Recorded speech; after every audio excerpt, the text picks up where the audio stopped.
እንዴት አደራችሁ? እንዴት ሰነበታችሁ? ራሴን ማስተዋወቅ እስከማያስፈልገኝ ድረስ ከፍተኛ የሆነ የቤተሰብነት ስሜት ይሰማኛል እዚህ ስመጣ። ጌታ ይባረክ። ደስ ብሎኝ የምመጣው እዚህ ስጠራ ከሁሉ በላይ ደግሞ ደስ ብሎኝ የማደርገውን ነገር እንዳደርግ ስለምትፈቅዱልኝ ቅዱሱን የእግዚአብሔርን ቃል ማገልገል በህይወቴ ዘመን ከማደርጋቸው ነገሮች ሁሉ የሚያረካኝ ስለሆነ ደስ ሸክም ሆኖብኝ አላገለግልም። ደስ ብሎኝ ነው ማገለግለው። ካደረኳቸው ነገሮች በኋላ እጅግ በጣም ከፍተኛ እርካታ የሚሰጠኝ የእግዚአብሔርን ቃል ማገልገል ነው። ጌታ ይባረክ። ይሄንን እድል የሰጠኝ ጌታ ስሙ ይባረክ። የቃሉ አገልጋይ እንደሆን ታማኝ አድርጎ የቆጠረኝ ጌታዬ ኢየሱስ ስሙ ይባረክ። እናንተንም እግዚአብሔር ይባርካችሁ። በጣም ነው ማመሰግነው መሪዎችን በተለያየ ጊዜ የመጣው እንዳገለግል ይሄንን እድል ስለምትሰጡኝ እግዚአብሔር ይባርካችሁ። እንደ ቀላል ነገር ፎር ግራንትድ አልወስደውም። እግዚአብሔር አምላክ ስሙ የተባረከ ይሁን። ዛሬም ደግሞ ጌታ ድምጹን ይልክልናል። ምንድነው እሱ? ድምጹን ይልካል ነው ያልኩት እኮ። ድምጹን ለመስማት ነው የመጣችሁት? አሜን። በቃ እሁድ ስለሆነ የሆነ ሃይማኖታዊ ስርዓት ፈጽመን መርሃ ግብር ፈጽመን ለመሄድ ሳይሆን መንፈስም ህይወትም ከሆነው ከጌታ ቃል ደግሞ ተካፍለን እግዚአብሔር ይመስገን ጌታ በመካከላችን አለ። አሜን። እኔ ዛሬ በውስጤ ያሰብኩትን ተዘጋጀውበትን ሐሳብ ቅድም ፓስተር ኢያሱ በጸሎቱ ጀምሮታል። በቃ እሱን ነገር ነው ዛሬ በጥቂቱ የእግዚአብሔርን ቃል አካፍዬ አብረን እንድንጸልይ ነው ልቤ የሞላው። እና እግዚአብሔር አምላክ ዛሬ ከተለያየ ጉድና አበሳ የሚገላግላቸው ሰዎች አሉ። እሱን አምኜ ነው የመጣሁት እኔ እንደ እግዚአብሔር መልእክተኛ። አሜን። በተለይ በጣም በእርግጠኝነት የመጣሁት እግዚአብሔር በልቤ አክብዶት የመጣሁት እግዚአብሔር አምላካችን በመካከላችን በቸርነቱ ከሚያፈሰው ጸጋ የተነሳ በተለይ ነው ያልኩት። በተለይ በእዳ ጭንቀት ውስጥ ያሉትን ሰዎች ይገላግላል።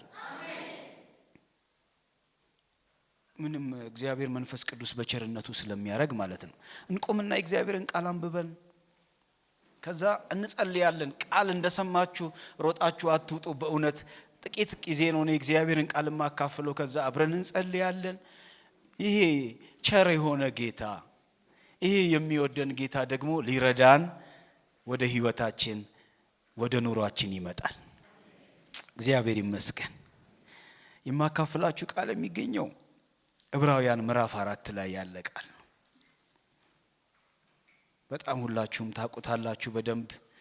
በደንብ በቃላችሁ የምታበለብሉት ብዙ ጊዜ ያነበባችሁት የሰበካችሁት ቃል ቢሆንም ዛሬ በፍጹም ትህትና ቃሉን እናነባለን፣ እንካፈላለን። ጌታ ይረዳናል። ቁጥር 14 15 16 ዕብራውያን ምዕራፍ 4 እንደዚህ ይላል። እንግዲህ እኔ በአዲሱ መደበኛ ትርጉም ነው ማነበው። እንግዲህ ወደ ሰማያት ያረገ ታላቅ ሊቀ ካህናት የእግዚአብሔር ልጅ ኢየሱስ ስላለን እምነታችንን አጥብቀን እንያዝ። በድካማችን የማይራራልን ሊቀ ካህናት የለንምና፣ ነገር ግን እንደ እኛ በማንኛውም ነገር የተፈተነ ሊቀ ካህናት አለን። እስቲ አለኝ በሉ። እስቲ በደንብ ጫን አርጋችሁ አለኝ በሉ። ይሁን እንጂ ምንም ኃጢአት አልሰራም። እንግዲህ ይሄን የመሰለ ታላቅ ሊቀ ካህናት በሰማያት ያለፈ ደግሞ በድካማችን የሚራራ ሊቀ ካህናት ካለን ከኃጢአት በስተቀር በነገር ሁሉ ተፈትኖ እኛን መምሰል ተገብቶት ያለፈ ሊቀ ካህናት ካለን እንግዲህ ምህረትን እንድንቀበልና በሚያስፈልገንም ጊዜ የሚረዳንን ጸጋ እንድናገኝ ወደ ጸጋው ዙፋን በእምነት እንቅረብ። እንግዲህ ምሕረትን እንድንቀበል በሚያስፈልገን ጊዜ የእግዚአብሔርን የሚረዳንን ጸጋ እንድናገኝ ወደ ጸጋው ዙፋን በእምነት እንቅረብ።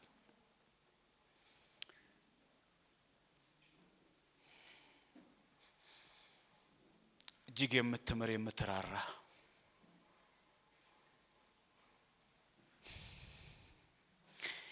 የልጆችህን እንባ ማየት የማትወድ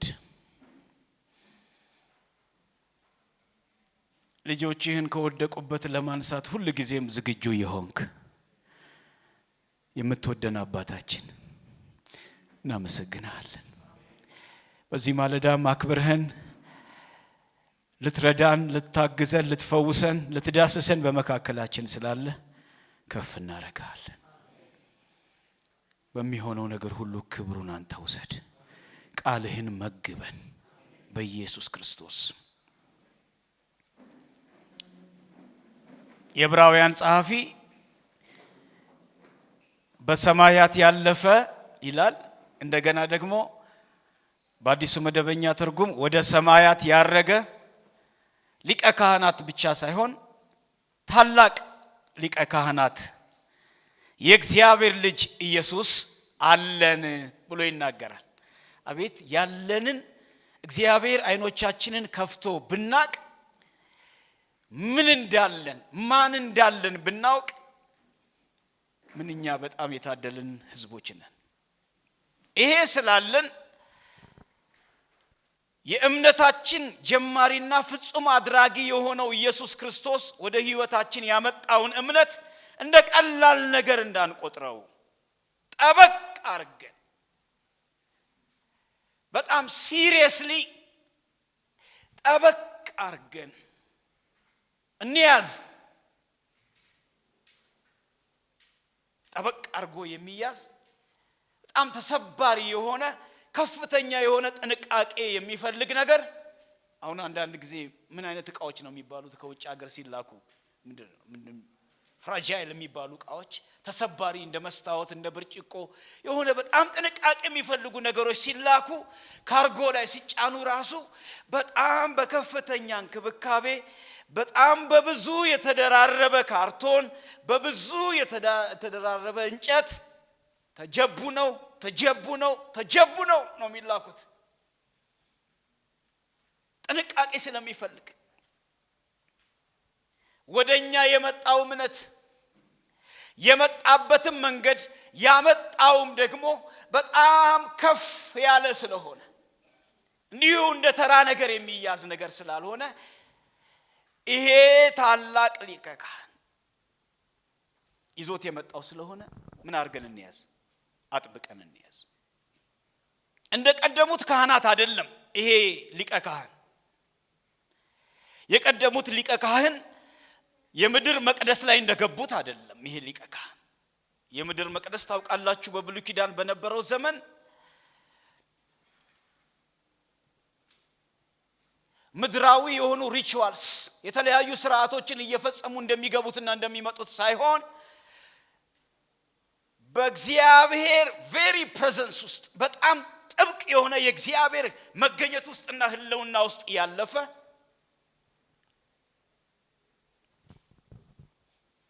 ሊቀ ካህን ስለሆነ እንደ ቀደሙት ካህናት ስላልሆነ እምነታችንን ምን አርገን እንያዝ? አጥብቀን እንያዝ። ከዚህ የተነሳ እኛም ይላል የዕብራውያን ጸሐፊ ያስተላለፈ ያለው መልእክት ወደ እግዚአብሔር መቅረባችን አክሰሳችን ሴኩርድ ነው፣ የተረጋገጠ ነው። ማለት እገባ ይሆን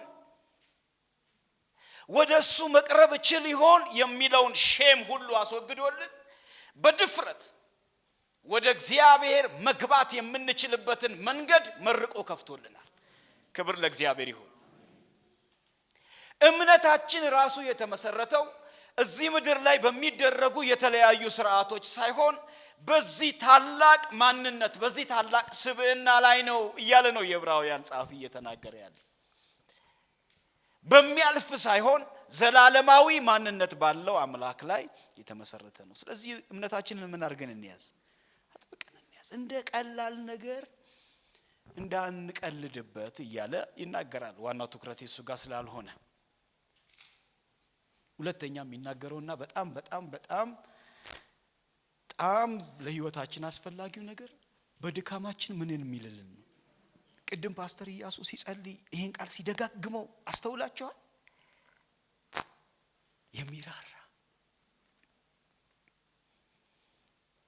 የሚራራ ይሄ ታላቅ ሊቀ ካህን በድካማችን ምን ይያል? እስቲ ይራራል በሉ። ሲምፓታይዝ ያደርጋል። የተረመጠመጠ ሰው ሲያገኝ በተለያየ የህይወት መንገድ ውስጥ ሲያልፍ በሚገጥሙት ፈተናዎች የሚፍረከረክ ሽብርክርክ የሚናወጥ ሰው ሲያይ አተ ምን ስትሆን ነው እዚህ ጉድ ውስጥ የገባኸው ብሎ ጣቱን ለመንካት እንኳን እስከማይፈልግ ድረስ የሚያመናጭቅ ሳይሆን ወይኔ ልጄ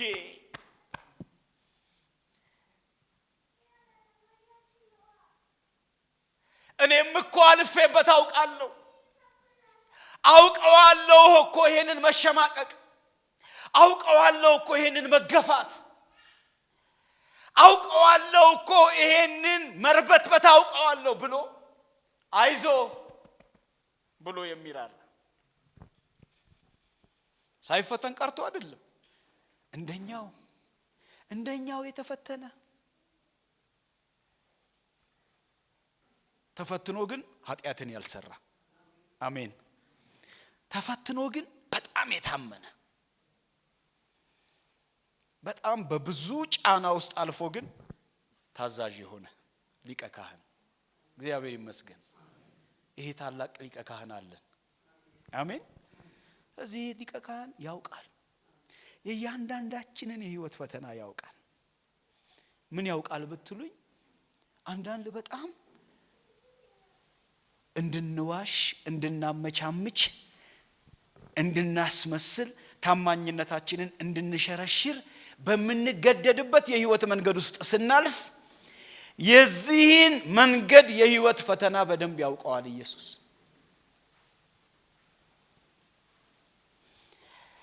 የመገለልን ህመም በደንብ ያውቀዋል ኢየሱስ ስላለፈበት።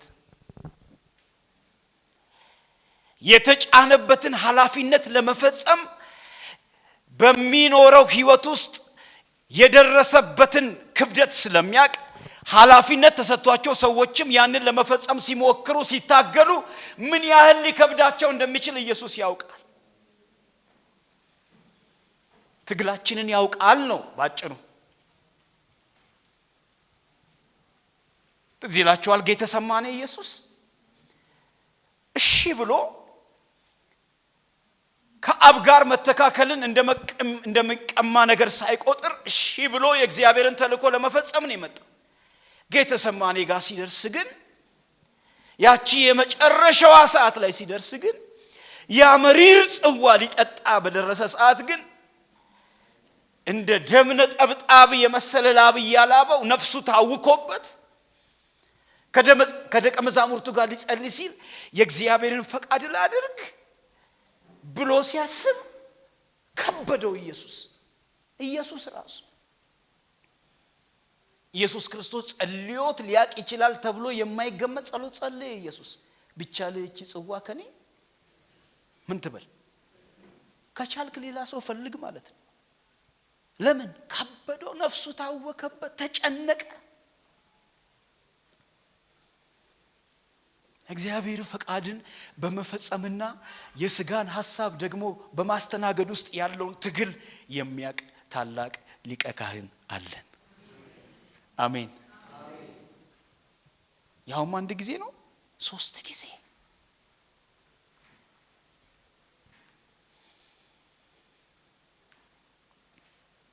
የምናልፍበትን ያውቃል።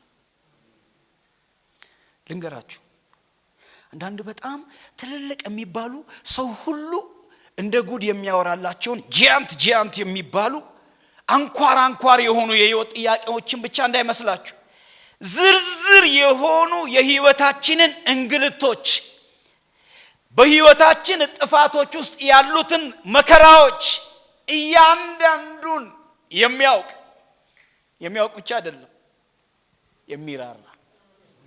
እስቲ አሜን። ምንድነው የምትለው ብትሉኝ እንዲህ የመሰለ በሰማያት ያለፈ ደግሞ በድካማችን የሚራራልን እያንዳንዱን የህይወታችንን ትግል የሚያውቅ ታላቅ ሊቀ ካህን ስላለን እንዲህ አይነት የህይወት ትግል ውስጥ ስታልፉ እባካችሁ ከእግዚአብሔር አትሸሸጉ። ከሚገጥማችሁ የህይወት ፈተና የተነሳ ከእግዚአብሔር ጋር ያላችሁን ግንኙነት ለድርድር አታቀርቡ። ከነ ፈተናችን ከነ መዝረክረካችን ከነ መንበጭበጫችን ከነ እንቆቅልሻችን ከነ ውድቀታችን ኦነስት ሆነን አባ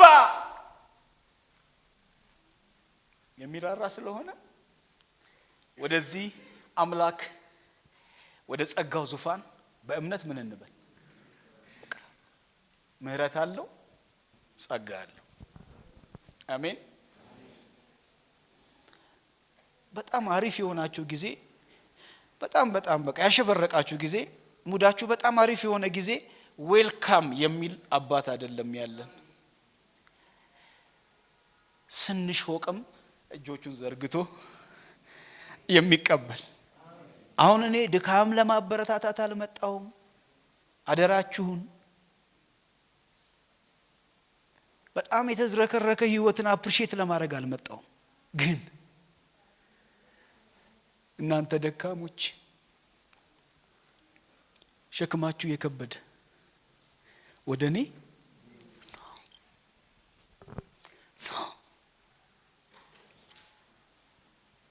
እኔም አሳርፋችኋለሁ። እግዚአብሔር ይመስገን። እግዚአብሔር ይመስገን። እግዚአብሔር ይመስገን። ያ ጳውሎስ ሄዳችሁ የእግዚአብሔርን ቃል ሁለተኛ ቆሮንቶስ ምዕራፍ 12 ላይ ቁጥር 9 ላይ ታስታውሳላችሁ። ጳውሎስ ያልፍበት የነበረውን ነገር ጳውሎስ በተለይ መጽሐፍ ቅዱስ ላይ ያለውን አገልግሎት ስትመለከቱ እንደሱ መከራና ስደት የጠገበ ሰው የለም። ያሳለፈውን ህይወት ስታዩ አካላዊ ስቃዩን ብትመለከቱ ከኔ እንዲለየኝ ለማንኩ ይላል አይደል? ለስጋዬ ሞጊያ ተሰጠኝ ይላል። አካላዊ ስቃይ ያለበት በጣም ከኔ እንዲለይ ይፈልጋለሁ ይላል። መከራው፣ ስደቱ፣ ተቃውሞው፣ አካላዊ ስቃዩ ማአት ነው። ለማንኩኝ፣ ከኔ እንዲለየኝ ጮኩኝ። መጣ ጩኸቴን ሰምቶ ጸጋዬ ይበቃል።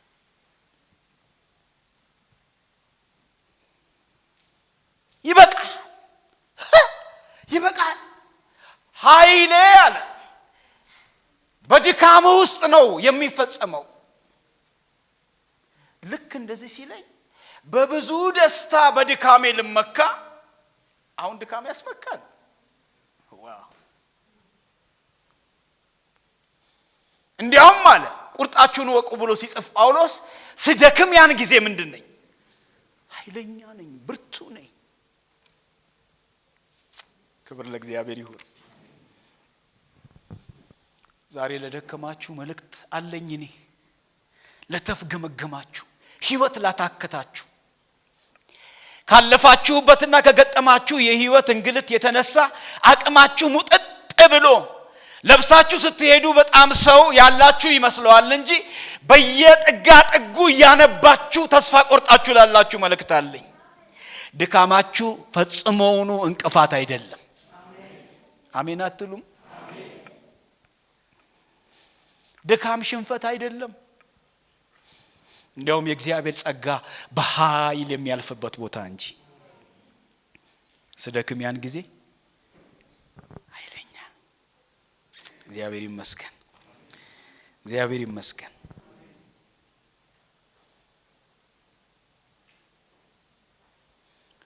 ምሕረትን እንድንቀበል በሚያስፈልገንም ጊዜ የሱን ጸጋ እንድናገኝ ወደ ጸጋው ዙፋን በእምነት ከኛ የሚጠበቀው ይሄ ነው። ዙፋኑ የጸጋ ዙፋን። ይሄ የቀረበልን ግብዣ ብዙ የተወሳሰበ መልእክት አይደለም የምነግራችሁ።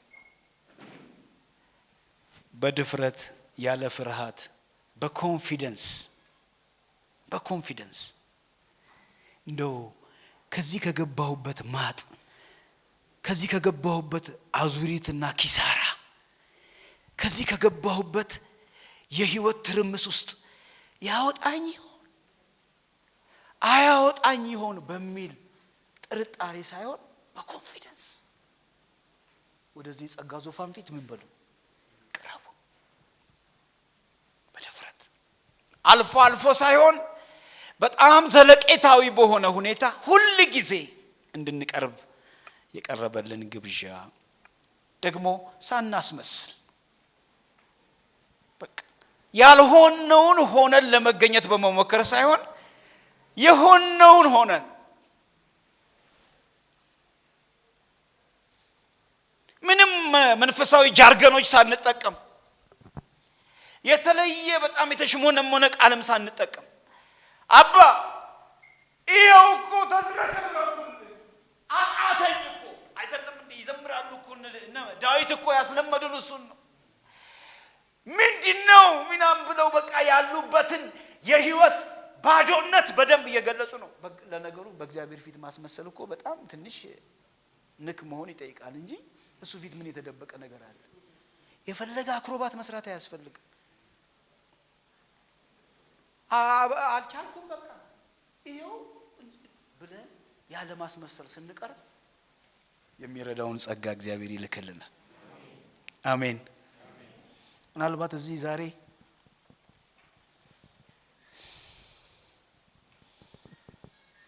እግዚአብሔር የሰጣችሁን ተልእኮ ለመፈጸም በምታደርጉት እንቅስቃሴ የእግዚአብሔርን አደራና ኃላፊነት ለመፈጸም በምታደርጉት ትግል ውስጥ አቅም ያጣችሁ ሰዎች አላችሁ። በተለያየ የህይወታችሁ ጉዳይ ላይ የእግዚአብሔርን ፈቃድ ለማስተናገድ ልክ እንደ ኢየሱስ የእግዚአብሔርን ሐሳብ ወይስ የራሴን ሐሳብ ብላችሁ በጣም ወዲያ ወዲህ እየተላጋችሁ ያላችሁ ሰዎች አላችሁ። የምስራች እንኳን አልቻላችሁ። የምስራች እንኳን አቃታችሁ። ዛሬ የሚያበረታ የሚያቆም የእግዚአብሔር ጸጋ ይመጣላችኋል። አሜን። በልጆቻችሁ ጉዳይ በእዳ ጉዳይ ቅድም እንዳልኩት ከስራ ጋር በተገናኘ በስራ ኢንቫይሮመንታችሁ ላይ በመታሳልፉት ነገር ተለያዩ ቤተሰባዊ የሆኑ ጉዳዮች እንቆቅልሽ የተሞላ ህይወት እየመራችሁ ይሄ ነገር መቼ ነው የሚያበቃው ብላችሁ በጣም ትክዝ ያላችሁ ትኖሩ ይሆን? ያልተመለሱ የህይወት ጥያቄዎችን አዝላችሁ ለዘመናት እየተጓዛችሁ የጎበጣችሁ ትኖሩ ይሆን? እኔ አላውቅም። ዛሬ ግን በዚህ ማለዳ ያስለመደኝን የእግዚአብሔር መንፈስ አውቀዋለሁ። እግዚአብሔር በመካከላችን ጸጋውን ያሳልፋል። ይራራላ። እኔ መሰልኳችሁ ይራራላ።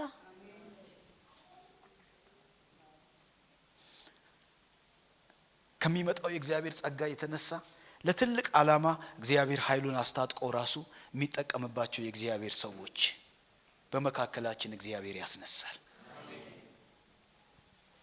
ትዝ ይላችኋል ያ ጌዲዮን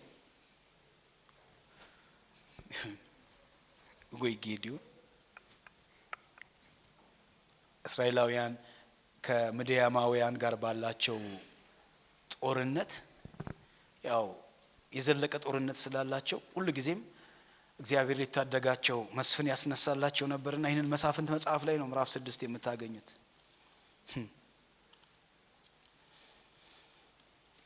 ና ጌዲዮን ጋር መጣ። አንተን አሁን ደግሞ ይሄንን ህዝብ ነፃ የምታወጣው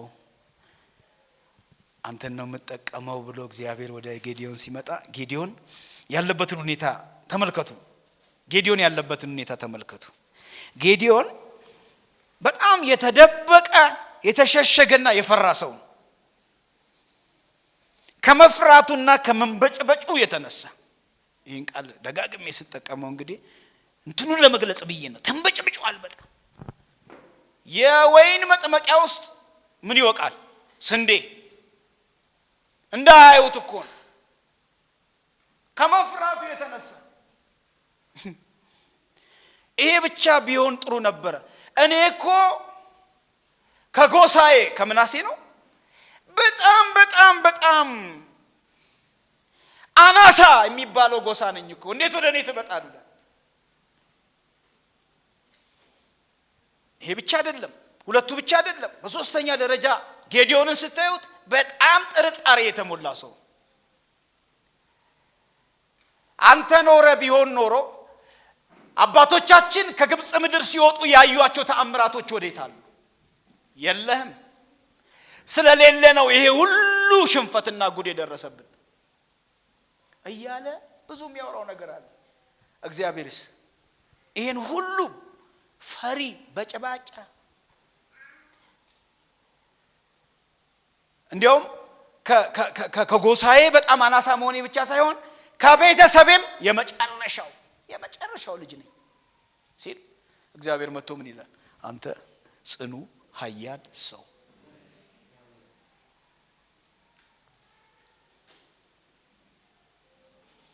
ደስ አይልም? እግዚአብሔር እኮ ደስ ይለኛል እኮ። እንዲህ አይነቱን ሰው ተነስ ይሄንን ስፍር ቁጥር የሌለውን የሚዳማያውያንን ሰራዊት እንደ አንድ ሰው አድርገህ ምን ትላለህ? ሌላ ተጨማሪ ጓዝ አያስፈልግም። ተነስና በዚህ ጉልበት ምን በል ሂድ። የተጠቃውን ይሄንን ፈሪውን የሚያኮራ ቤተሰብ የሌለውን በጣም ተጠራጣሪ የሆነውን ሰው እኔ አቅሜን እሰጥሃለሁ፣ በእኔ አቅም ትሄዳለህ፣ ምድያማውያንን እንደ አንድ ሰው አድርገህ ትመታለህ። በቃ እግዚአብሔር እንደዚህ ይሰራል። የእግዚአብሔር ጸጋ ሲመጣ፣ የእግዚአብሔር ኃይል ሲመጣ ዘርህ አይጠቅምም፣ ገንዘብህ አይጠቅምም፣ ያንተ ዝናና ኤክስፒሪየንስ አይጠቅምም። የትኛውም አይነት መውረድ ውስጥ ሆን እግዚአብሔር በጸጋው ታላቅን ነገር ያደርጋል። ስለዚህ ይላችኋል አንድ በጣም የሚደንቀኝ ቃል አለ መጽሐፍንት ላይ ሄዱን ጌዲዮን እኮ ይሄ ሁሉ ተብሎ ጥርጣሬውን ለማስወገድ እግዚአብሔር እስቲ ምልክት ስጠኝ ብሎ ፕሩፍ ጠይቆ ማረጋገጫ ጠይቆ እግዚአብሔር ተገልጦ አስረግጦ ከነገረው በኋላ እንኳን በጣም ተጠራጣሪ ስለሆነ ጌዲዮን የአገር ሰራዊት ይዞ ሲመጣ እንዴ ይሄ ሰውዬ አይገባውም እንዴ? ቀንስ በስንት ሰው? በ300 ሰው ብቻ ያንን ሁሉ ሰራዊት መታ እና እየገደሉ እያጠፉ ጠላቶቻቸውን ሲሄዱ ይላል የእግዚአብሔር ቃል ምንም ቢደክሙ ያሳድዱ ነበር ይላል። ይኸው ብለው አሳደው እየተፈሰፈሱ ራሱ ማሳደድ የነሱ እድል ፈንታ ነው። ጣፈንታቸው ማሳደድ። ለምን? እነሱ አይደሉማ። እስቲ አሜን። ወደ ጸጋው ዙፋን በእምነት ምን እንበል? ጨረሰው እኮ የእግዚአብሔር ቃል ለዘካርያስ ሲነግረው በመንፈሴ እንጂ በኃይል እኮ አያስፈልግም እንዴ? የፈለገ የኃይል ጥግ የፈለገ የብርታት ጥግ ውስጥ ብትሆን በዛ አይደለም። እነዚያ በፈረሶቻቸው ይኸው በመንፈሴ ነው።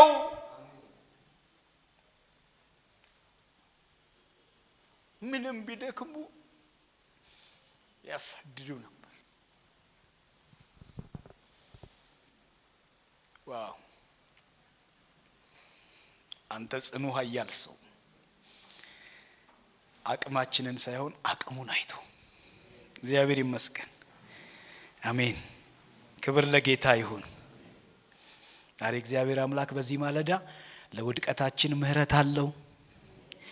ለአሁናዊ ደግሞ ኑሯችንና ፍላጎቶችን ደግሞ ጸጋ አለው። እግዚአብሔር ይመስገን። ዛሬ በጣም የሚያስፈልገን ዋናው ነገር ልንገራችሁ ወንድሞቼ እህቶቼ፣ በጣም በታላቅ ትህትና ወደ እግዚአብሔር መቅረብ ነው። ክርስቶስ ብቻውን በቂ ነው። ታላቁ ሊቀ ካህን አለን። እስቲ አለኝ በሉ። አሜን። ንቅረብ፣ በእምነት እንቅረብ ወዳጆቼ። ጸሎት ስርዓት አይደለም።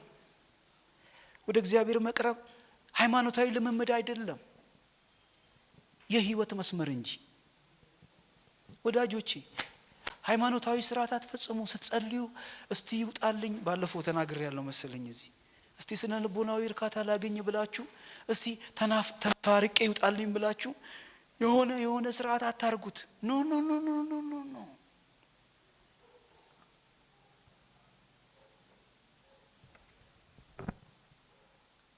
ዙፋኑ ተከፍቶልናል።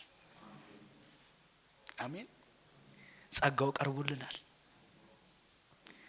ወደ ጸጋው ዙፋን ፊት ይው ዝርዝር በሆኑ ጉዳዮች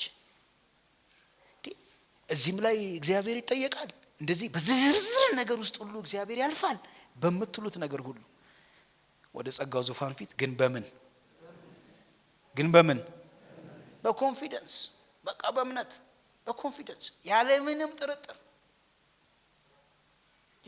ጥርጥር ልንገራችሁ ዛሬ ይሄንን ቃል እንደ እግዚአብሔር ቃል ተቀብሎ ያመነ ሰው እግዚአብሔር ከማይታሰብ ነገር ውስጥ ሁሉ ያወጣዋል። እግዚአብሔር ይመስገን፣ እግዚአብሔር ይመስገን። ትዝ ይላችኋል የጌታችን እናት ማርያም ታስታውሳላችሁ?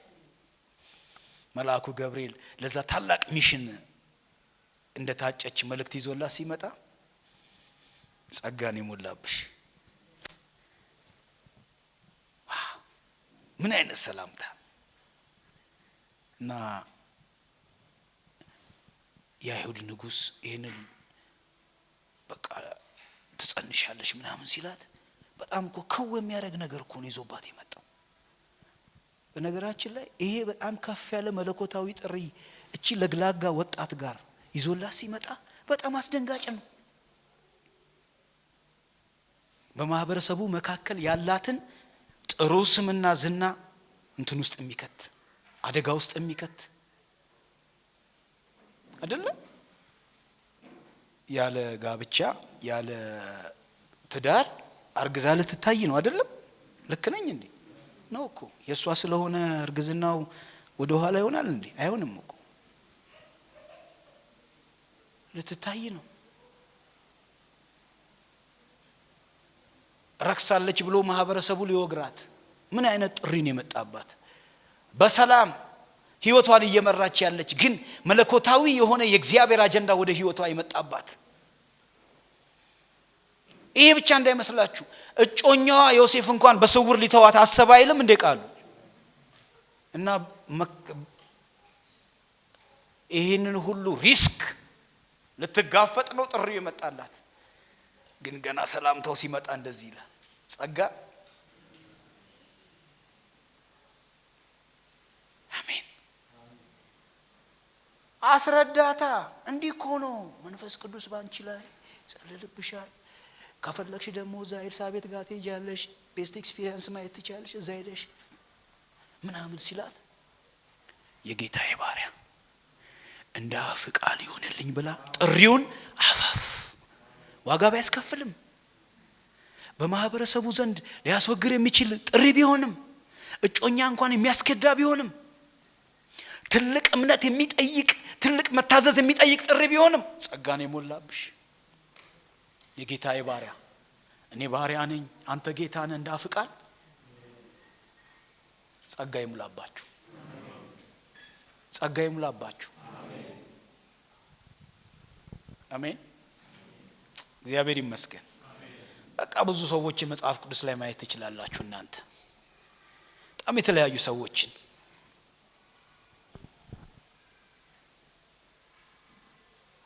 በመጨረሻው ሰዓት እነ ሳምሶንን ያሰበ ፈሪ የነበሩትን እነ ጴጥሮስን አበርትቶ ታላላቅ አገልጋዮች ያደረገ አፈትብ የነበሩትን እነ ሙሴ በነፈርዖን ፊት መናገር አልችልም እኔ ምን እችላለሁ ምናምን ሲል በመንፈሱ ሞልቶ በክብሩ ሞልቶ በነፈርዖን ፊት አምላክ ያደረገ ጸጋ። እግዚአብሔር ይመስገን። ስንቶቻችሁ ይህንን ምሕረት ትፈልጋላችሁ? ስንቶቻችሁ ይህንን በሚያስፈልገን ጊዜ የሚሰጠንን ጸጋ ትፈልጋላችሁ? የምር የምትፈልጉ ሰዎች ካላችሁ ይሁላችሁ። እኔ እንደ ምልክት ነው እዚህ የምቆመው። ፓስተር ኢያሱም ቢሆን ሌሎችም አገልጋዮች እንደ ምልክት ነው የሚቆሙት። የሚራራልችሁ ጌታ። እስቲ አሜን በሉ። እጅግ የሚምር ከዛስ ይኸው አንድ ነገር ብቻ እርግጠኛ ሆኑ። በጣም ቀላል ነገር ነው የተጠየቅነው። በእምነት ይመጣል። አንቺ ወዳለሽበት አድራሻ ይመጣል። እንዴት ነው የሚመጣው? እኔ አላውቅም። እሱ የኔም ስራ አይደለም። ግን አንድ ነገር አውቃለሁ። ምሕረቱና ጸጋውን ሊያፈስ በዚህ ማለዳ እንደመጣ አሜን። ይመጣል በእምነት እንዳትጠራጠሪ። ብዙ ጊዜ የፈጀ ነገር ሊሆን ይችላል። I don't care አያገባኝም። እኔ የነገሩ ውስብስብነት በጣም የተወሳሰበ ሊሆን ይችላል። I don't care ግን ጸጋው ሲመጣ፣ ግን ምሕረቱ ሲመጣ እግዚአብሔር አምላክ ማነቆን ሁሉ ይነቃቅላል፣ ቀንበርን ሁሉ ይሰብራል፣ እስራትን ሁሉ ይበጣጥሳል፣ እንባን ሁሉ ያብሳል። እግዚአብሔር ጸጋውንና ምሕረቱን ይልክልኛል። ታላቅ ሊቀ ካህናት አለኝ ብሎ የሚያምን ሰው በእግዚአብሔር ፊት ከረጀስሊ እንድትቆሙ ጠይቃችኋለሁ። እንጸልያለን።